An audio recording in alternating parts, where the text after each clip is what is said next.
السلام علیکم، AW Urdu novels کی طرف سے ایک بار پھر خوش آمدید۔ ناول آبرو قسط نمبر 21۔ وہ دونوں تھوڑے فاصلے سے صوفے پر بیٹھے تھے۔ آئمہ بھاگتی ہوئی آئی اور ٹرے میں رکھ کر 2 گلاس پانی بھی لے آئی۔ یہ لیجیے بھائی جان پانی۔ اس نے پہلے اپنے نیو اور ہینڈسم بہنوئی کو پانی پیش کیا، جو حیرت انگیز طور پر اس نے لے لیا۔ Thank you. You are most welcome بھائی جان۔ میرا نام آئمہ ہے اور میں آپ کی سالی ہوں۔ اذلان نے مسکراتے ہوئے سر کو جنبش دی اور گلاس لبوں سے لگا کر واپس کر دیا۔ علیزہ کی دادی، سلیم صاحب اور شائستہ بیگم سامنے بیٹھے تھے۔ بیٹا آپ کا نام کیا ہے؟ شائستہ بیگم نے سوال کیا۔ اذلان، یک حرفی جواب آیا۔ ہیں؟ کیا بولا؟ علیزہ کی دادی، جنہیں کم سنائی دیتا تھا، وہ ناسمجھی سے چیخ اٹھیں۔ اذلان دادی، اذلان۔ اس بار آئمہ نے ان سے زیادہ زور سے چیخ کر انہیں ان کے پوتے داماد کا نام بتایا۔ دادی کو کم سنائی دیتا ہے، بس اسی لیے۔ علیزہ خفیف سا مسکرائی۔ اسے اپنے نمونے گھر والوں کی وجہ سے اذلان کے سامنے شرمندگی ہو رہی تھی۔ اچھا اب میں چلتا ہوں۔ وہ جانے کے لیے کھڑا ہونے ہی لگا تھا کہ سلیم صاحب بولے۔ بیٹا میں آپ سے بات کرنا چاہتا ہوں، اور آپ ہمارے گھر کے داماد ہیں، ہم آپ کو ایسے ہی کہیں کچھ کھائے پیے بغیر نہیں جانے دیں گے۔ تم لوگوں نے ناشتہ کیا ہوا ہے کیا علیزہ؟ مما نے اس سے پوچھا۔ نہیں مما، ناشتہ تو نہیں کیا۔ چلو پھر میں ناشتہ بناتی ہوں، آپ لوگ باتیں کرو۔ آنٹی اس کی ضرورت نہیں ہے، اذلان نے اپنی بھاری مردانہ آواز میں کہا۔ نہیں بیٹا، پہلی بات تو یہ کہ میں جیسے علیزہ کی مما ہوں ویسے ہی اب آپ کی بھی ماں ہوں، تو آرام سے بیٹھو، میں بھی ناشتہ لائی۔ اذلان انہیں 2 ٹوک منع نہیں کر پایا، جبکہ علیزہ تو اتنا ڈر رہی تھی کہ اب کیا ہوگا اگر پاپا نے کوئی ایسی بات کی تو تھپڑ سے لے کر آج تک کی ساری کہانی سب کو پتہ چل جائے گی۔ علیزہ آپ جاؤ، جا کر مما کی ہیلپ کرو، جاؤ شاباش میرا بچہ۔ پاپا نے اسے کمرے سے باہر بھیج دیا۔ اذلان اس دن جو بھی ہوا میں وہ سب باتیں نہیں دہرانا چاہتا، لیکن بس اب جو رشتہ بن چکا ہے ہم دل و جان سے اسے نبھانا چاہتے ہیں۔ کیوں ہوا، کیا وجہ تھی، ان سب باتوں کا اب کوئی فائدہ نہیں ہے۔ میں بس یہی امید کرتا ہوں کہ اب آپ دونوں ایک دوسرے کے ساتھ خوش رہو۔ علیزہ نے سکا سانس لیا کہ کوئی لڑائی والی بات نہیں کی پاپا نے۔ وہ پردے کے پیچھے کھڑے ہو کر سب سن رہی تھی۔ علیزہ کے ماں باپ نے سمجھداری کا مظاہرہ کیا۔ انہوں نے اذلان سے مخالفت کرنے کے بجائے اسے اپنا داماد کے طور پہ قبول کرنے کا فیصلہ کیا۔ اب یہ بات اور ہے کہ اذلان ان کا داماد بننا چاہتا بھی ہے کہ نہیں۔ آ جاؤ بچوں، ناشتہ لگ گیا ہے۔ شائستہ بیگم اور آئمہ نے مل کر دوسرے کمرے میں فرش پر ہی دسترخوان لگا دیا۔ جیسے وہ لوگ روز وہیں بیٹھ کر کھاتے تھے، ان کے گھر ڈائننگ ٹیبل نہیں تھی۔ لو اب ہوگا تماشا، یہ زمین پر کیسے بیٹھیں گے؟ مما کو بھی پتہ نہیں کیا ضرورت پڑی ہے نئے پنگے لینے کی۔ علیزہ کو پھر فکر ستائی۔ بھائی جان لائیں، میں آپ کا کوٹ ٹانگ دیتا ہوں۔ اب انٹری ہوئی علیزہ کے بھائی عمیر کی۔ اس کے خاندان میں بہنوئیوں کو بھائی جان کہنے کا رواج تھا۔ عمیر نے اذلان سے کوٹ اور جوتے لے کر حفاظت سے اوپر رکھ دیے اور آئمہ نے لا کر دونوں کو دسترخوان پہ بٹھایا۔ اذلان کو تو جیسے دامادو والی بھگت سے مزے آ رہے تھے۔ ناشتے میں باہر سے حلوہ پوری، دودھ، جوس، چائے، بریڈ، جیم، مکھن اور انڈا پراٹھا تھا، جو شائستہ بیگم نے گھر میں بنایا تھا۔ ان دونوں کو دسترخوان پہ اکیلا چھوڑ کر سب دوسرے کمرے میں چلے گئے تاکہ اذلان آرام سے ناشتہ کر سکے۔ وہ زندگی میں پہلی بار اتنا آئلی کھانا کھانے بیٹھا تھا، وہ بھی زمین پر۔ اس کی تو زیادہ تر زندگی امریکہ میں گزری تھی اور وہاں اس قدر مرچوں والی اور آئل والی چیزیں نہیں کھائی جاتی۔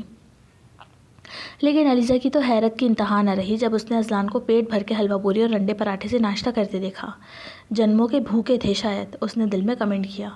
مما ان کے لیے کافی میں خود بناؤں گی۔ علیزہ اذلان کے لیے اپنے ہاتھ کی کافی بنانے چلی گئی، جس کی اسے بہت ضرورت تھی۔ اس نے اپنی ڈائٹ سے ہٹ کر بہت ہیوی کھانا کھا لیا تھا۔ کام کیسا چل رہا ہے بیٹا تمہارا؟ علیزہ کی دادی نے ڈائریکٹ اذلان کو مخاطب کیا۔ فینٹاسٹک۔ اے ہائے بیٹا پریشان مت ہو، اونچ نیچ تو زندگی کا حصہ ہے۔ دادی کو نہ جانے کیا سمجھ آیا جو وہ یہ بولی۔ علیزہ تو وہاں موجود نہیں تھی، تو آئمہ نے دادی کے کان کے قریب زور سے بتانا شروع کیا۔ ارے دادی بہت اچھا چل رہا ہے بھائی جان کا کام، باہر جا کے دیکھیں، ایسی بڑی بڑی گاڑیاں ہیں ان کے پاس اور ساتھ محافظ بھی ہیں، ان کے پاس اتنی بڑی بندوقیں ہیں۔ آئمہ تفصیل سے دادی کو اذلان کا اسٹیٹس سمجھا رہی تھی، جبکہ اذلان سر نیچے کیے مسکرا رہا تھا۔ ہیں؟ ایسا کیا کم کرتے ہو بھائی جو محافظوں کی ضرورت پڑتی ہے تمہیں؟ علیزہ کی دادی کو تو ٹینشن ہو گئی۔ میری بہت ہی پیاری اور عبادت گزار بچی ہے علیزہ، اس کا خوب خیال رکھنا۔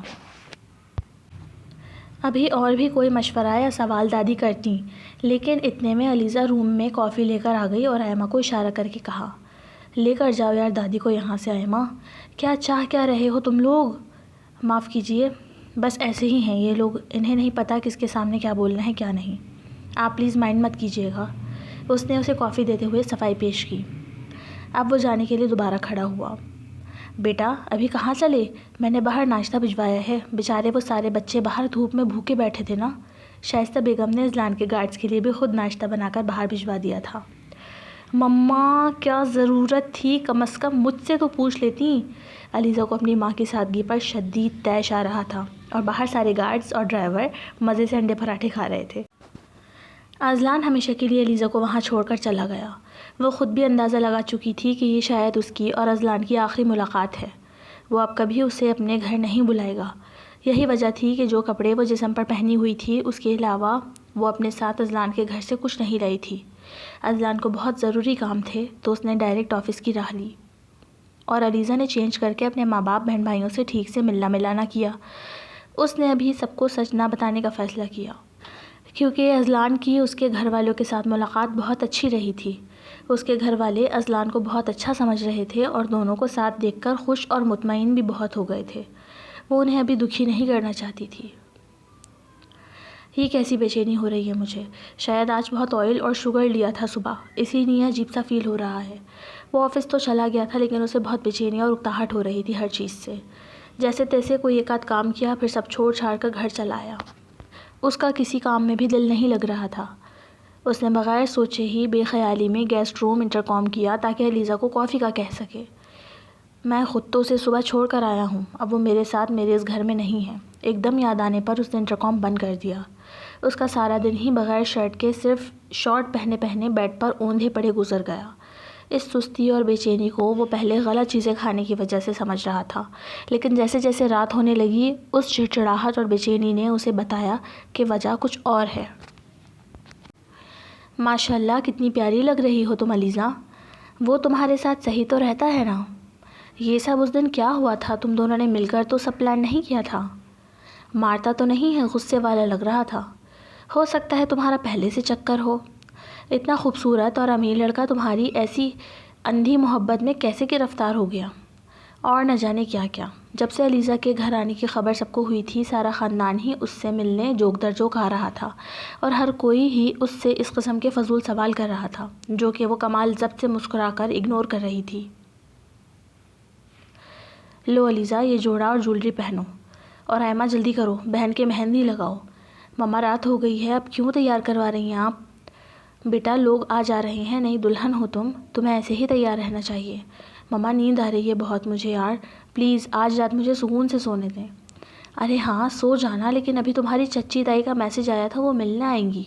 چلو فٹافٹ پہن لو سب۔ علیزہ کو شدید غصہ آ رہا تھا، یہ سارا خاندان مجھے کسی عجوبے کی طرح کیوں دیکھنے آ رہا ہے؟ انہی کے گھر میں کسی کونے میں پڑی رہتی وہی صحیح تھا، غلط آ گئی یہاں۔ اسے شدید کوفت ہونے لگی تھی۔